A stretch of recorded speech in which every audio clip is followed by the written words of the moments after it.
Ça me fait un peu rire parce que les Chinois aiment ça être propriétaires de leurs affaires, puis compétitionner ce qu'on a, puis essayer d'inventer des nouveaux standards.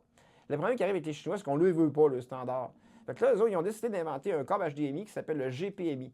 Grand Public Media Interface. Pas High Definition Media Interface. Grand Public Media Interface. Ce qu'on sait actuellement, c'est que ce n'est pas compatible ben avec du HDMI ni du DisplayPort.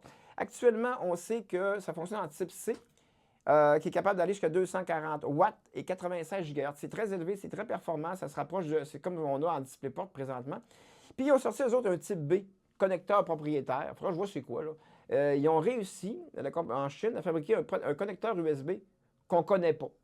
Alors, c'est parce qu'on m'a posé la question là-dessus sur le GPMI, mais c'est un câble grand public que la Chine essaie de fabriquer. En Chine, ça va devenir probablement un standard là-bas. On peut déjà l'annoncer d'avance parce qu'ils font ce qu'ils veulent en Chine. Puis la compagnie Huawei, je pense aussi, qui est là-dedans. Donc, ce qu'il va falloir qu'ils fassent éventuellement, c'est qu'ils restent en Chine. Parce que c'est pas garanti qu'on va adopter un troisième câble. Là. Déjà, le DisplayPort devrait remplacer l'HDMI, puis c'est long. On sait que ça n'arrivera pas parce que le DisplayPort va rester pour les PC, puis l'HDMI pour les écrans de TV, puis matériel vidéo.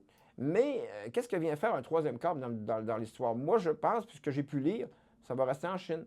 Je réponds à la question parce que ça m'a été posé sur le GPMI. J'ai bien aimé lire là-dessus, mais c'est pas quelque chose qui risque de voir arriver du jour au lendemain.